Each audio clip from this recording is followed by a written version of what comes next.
All right, so I did a bit of research, and this video I'm recording is primarily for Black people.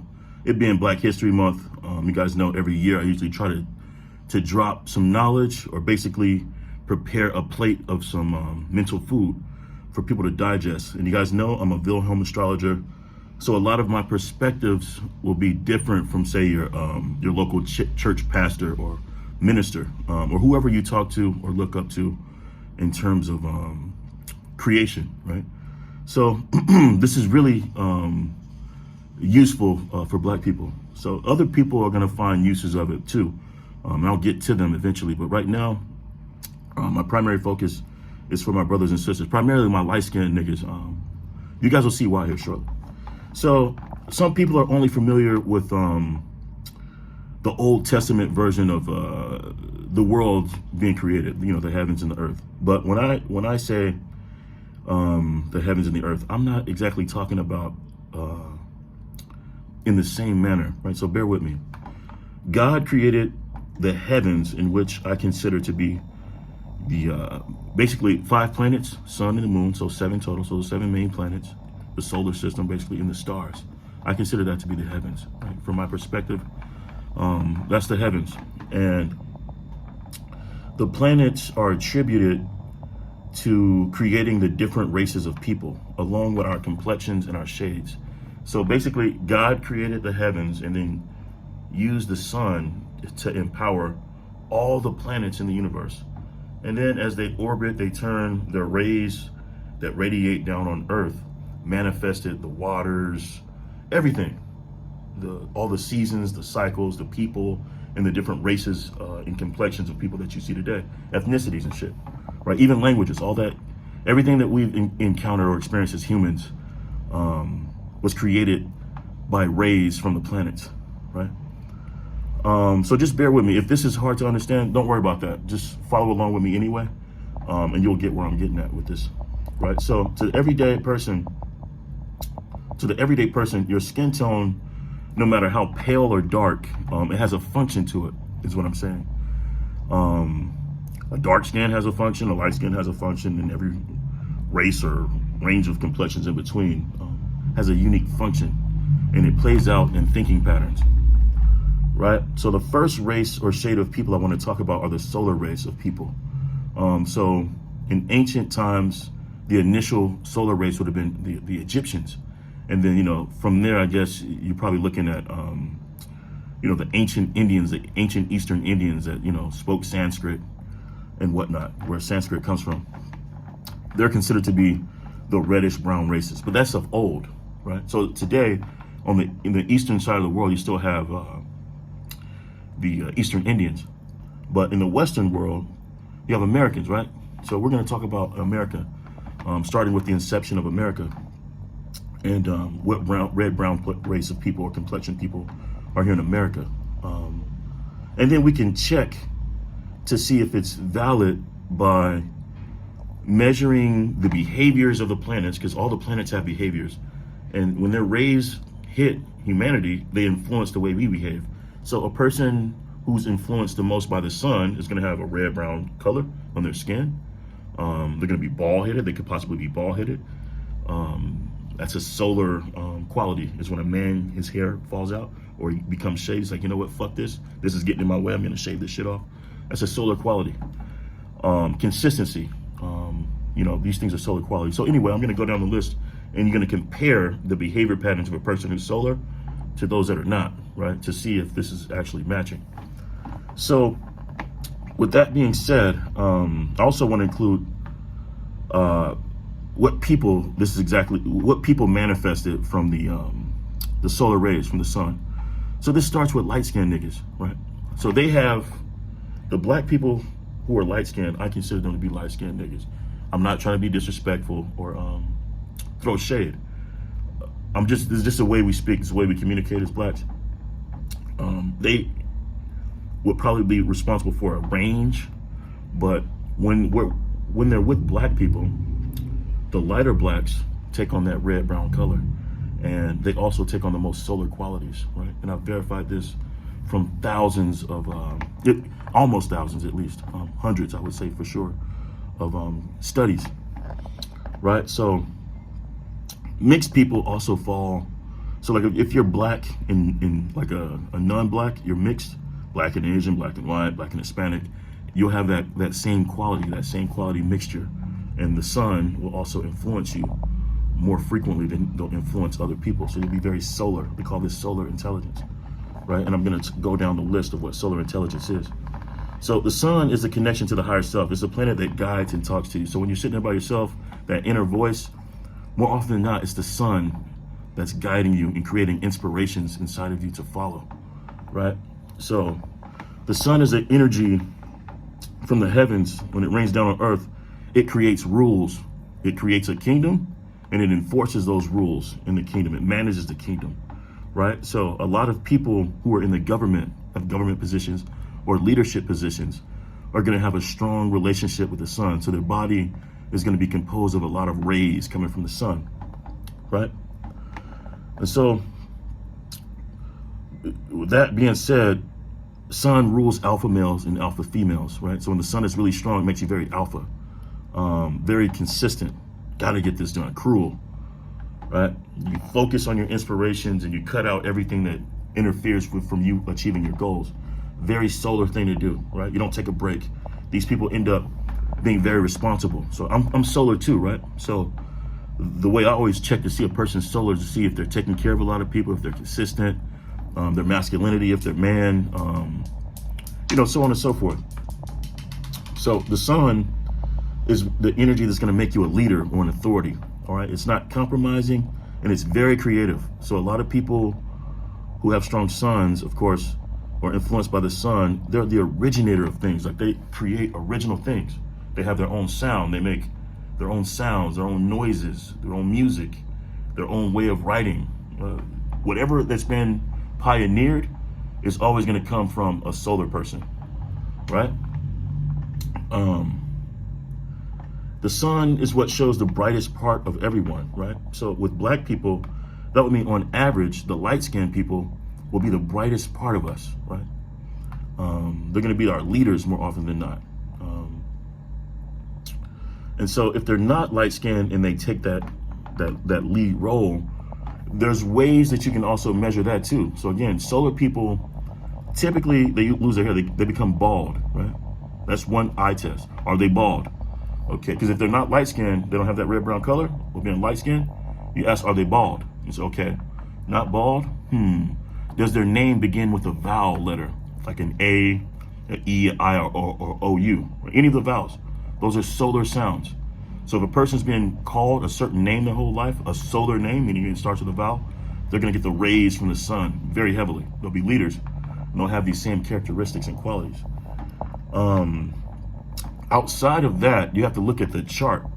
The birth chart is always gonna show you the rest of the solar stuff. So there'll be an Aries, a Leo, the sun is possibly the Atmakaraka. Now that's getting really technical, but that means that the sun is going to have the highest degrees of any planet within the sign, right?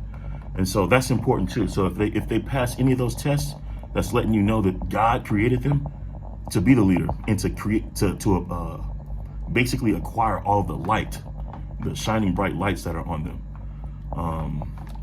God makes these people, he creates them to be more capable than the rest, right? So now, when we talk about checking the solar rays to see how they interact with the other rays, this is just flat out what I'm going to say straight up. It's going to sound crazy, but you'll understand, right, when I tell you. The sun has two enemies based upon planetary relationships. That means that rays from two different planets are going to cause problems whenever they combine with each other, right? That means that this person, a solar person, will have issues with these races of people or complexion people initially, organically. They'll repel each other. There'll be problems for sure. And the one that's the most damaging, the most important, is the one that this video is about, and that's light-skinned niggas with dark-skinned niggas, right?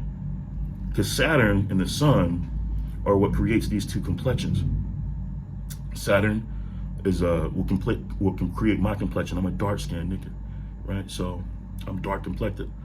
So organically, I'm going to have conflict with someone who's light skinned, because the rays from the sun, when they get together with the dark skin together, or the dark rays and the solar rays, when they combine with each other, it creates jealousy.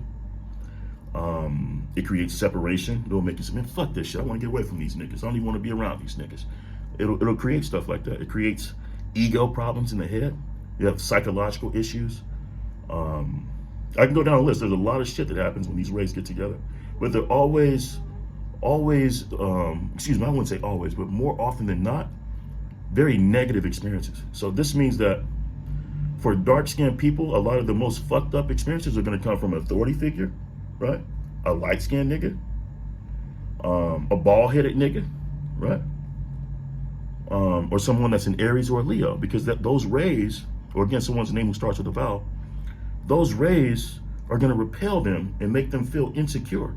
So the Saturn in itself makes a person lack, makes them poor, makes them have less things than everybody else, right? That's how we know the black god, if it was a deity of Saturn, he makes us this way. He creates us to be poor, to be in last place, experience delays. The dark energy is a very complicated energy to deal with, right? It's all about perseverance. So when a solar person comes up next to a person who's dominated with these dark rays, they feel insecure, right? First thing that's going to come through is insecurity. After the insecurity, you get haterism and shit. This is where you get the term hating ass nigga. It comes from these rays. When they combine, it creates haterism inside of a nigga. I know that might not even be a word, but it creates those tendencies for a nigga to want to hate and be jealous and shit. They can't even help it. It's like the sun is shining a bright ass light on all your flaws, and you couldn't see it before the sun came. So sun, go away, fucking block the goddamn sun. We want to chill in the shade. We don't want the sun getting to us from here. That's what happens. It happens psychologically, right? And it creates a shitload of problems when it takes place. But another issue I found is that because of our lack of information in the church, a lot of pastors aren't willing to do the dive deep, basically, to fix this shit, right? Why was there a color bag test back in the day? That's the sun doing that, right? Color bag test. You guys know what that means? It was when you were light enough, lighter than the paper bag, you can go to church with white people. It was like an acceptance because of your skin tone, right? White people aren't just creating this shit because they're evil. They're also, this shit that used to take place came from God. God made these rays cause this fucking disharmony on earth like this. The rays are causing this, right? People don't know that. And that's what upsets me about the church and the places where we get our higher philosophies from. A lot of them are just concerned with the bag. And, that's a bad sign. But, they're burned out too. But this is going to be helpful for some, So that it's the rays that's causing this, right? So I'm going to also go into leader qualities and shit. But when it comes to leaders, the most important group on earth to become a leader with is to deal with black people or poor people, the common folk. Because Capricorn is a sign that's created by Saturn, the energy that creates the dark people, right? And that area is Capricorn, the common folk, the poor people, it's one of the poor people. Aquarius is the other sign. But in Capricorn is where the poor people and the common people get together and they choose their leader. So they choose who's going to be the authority. So this also happens in the hood. The best example, I would say, the most positive example, is with a group like Wu-Tang Clan, right? The leader, the RZA, is a light-skinned nigga. But he's not the nigga that made the group pop off. The nigga that made the group pop off was Method Man, another light-skinned nigga, right? He got shit popping, right? He's the most consistent. I guess you would say he's the most handsome. He's the most sellable. He had star power. The sun was all behind Meth. He blew up. Niggas didn't even know he was with Wu-Tang Clan. You know what I'm saying? So we're going to talk about leaders throughout history and see if they pass this test of being, if they're a man, are they bald-headed? Are they light-skinned? Does their name start with a vowel? Are they an Aries, a Leo, or does their key Atmakaraka planet have the sun or sun influence in it? So we're going to take a look at that shit real quick. right? So first one's up, Black Lives Matter. We got Opal Tometi. I don't know how you pronounce her name, but first letter's a vowel, and she's a Leo. But we can skip the birthday if we see the vowels in her name. Alicia Garza, part of Black Lives Matter. She passes. Patrice Cullors. She was born June 20, 1983. The sun is the Atmakaraka along in her with Rahu in Gemini. It's very powerful, very solar. So that Black Lives Matter right off the bat passes the test. Solar. Nation of Islam. Original leader Elijah Muhammad, light-skinned nigga. Malcolm X, light-skinned nigga. Farrakhan, light-skinned nigga. Khalid Abdul Muhammad, a bald-headed nigga. Right? He wasn't light-skinned, but he was bald-headed. Right? We can even take a look at the Moore Science Temple. Their leader was Noble Jew Ali, passed the test, vowel in his name, Ali. Also Elijah Muhammad had the vowel too. Let's see. The NAACP, W.E.B. Du Bois, light-skinned nigga. Ida Wells, light-skinned. Mary Eliza Church. She was light-skinned, and her middle name passes the test. And she was born, if she was born before 7 a.m., between midnight and 7 a.m., her Atmakaraka would also have been the sun. Very solar. Let's move it down the list. Thurgood Marshall, light-skinned nigga. Look at this big, powerful leader, Rosalind Brewer. That's current. She's current, light-skinned. Rashida Adkins, the president of the NBC. Adkins, she passes the test, vowel test. Lloyd Austin, the leader of the military for the U.S. Well, what exactly is this? It's an Army Chief of Staff. He's like a Chief of Staff in the military. Lloyd Austin, name passes the test, right? His last name. But he's also a Leo. Kamala Harris, Vice President, light skin. Michael Jordan, bald-headed. Right? Sun is also this Atmakaraka, right? Very solar. This is the reason why LeBron James can't fit his shoes. LeBron James does not have the solar strength that Michael Jordan has. He's not as masculine. And with Kobe Bryant, it's an interesting case here. This is some serious knowledge on Kobe. He became bald when he led his team. He's born on August 23rd, which is a border day, meaning that if he's born in the daytime, the sun is in, makes him a Leo. If he's born at night, after a certain point, makes him a Virgo. But the thing is that if he's born during the day, if he's a Leo, his Atmakaraka is also the sun in Sag. And when the Atmakaraka is in Sag, means a person will fall from a great height. Physical, possibly, and literally. When I say fall from a height, literally, I mean, or psychologically, I meant to say, excuse me, means doing something that's frowned upon and you lose your respect from mankind. And Kobe did that. He had that rape incident going on in Colorado where he was leading the world in like death threats. Like he had more death threats on him compared to the president. It was nuts. But Kobe attracted that though. That's that Sag Swampsha, that solar, his Atmakaraka being the sun. And then also falling from a height being in a helicopter. That's also a very Sagittarius thing to happen. I feel sorry for those who are involved, and I don't want to get too deep into that. But with that strong Jupiter that he had, he should have survived that. But moving on. Steph Curry, light skin. And to finish this list off, let's talk about football. In my opinion, NFL football, not soccer, football is the most complicated sport to be a leader in as a quarterback. Most complicated. So let's talk about which quarterbacks actually led their team to the NFL and played in the Super Bowl. Because if you're black and you play as a quarterback in the Super Bowl, you got to be a pretty damn good leader, right? So outside of Doug Williams, which is the first one, and Doug Williams was a Leo, so he's straight up solar leader.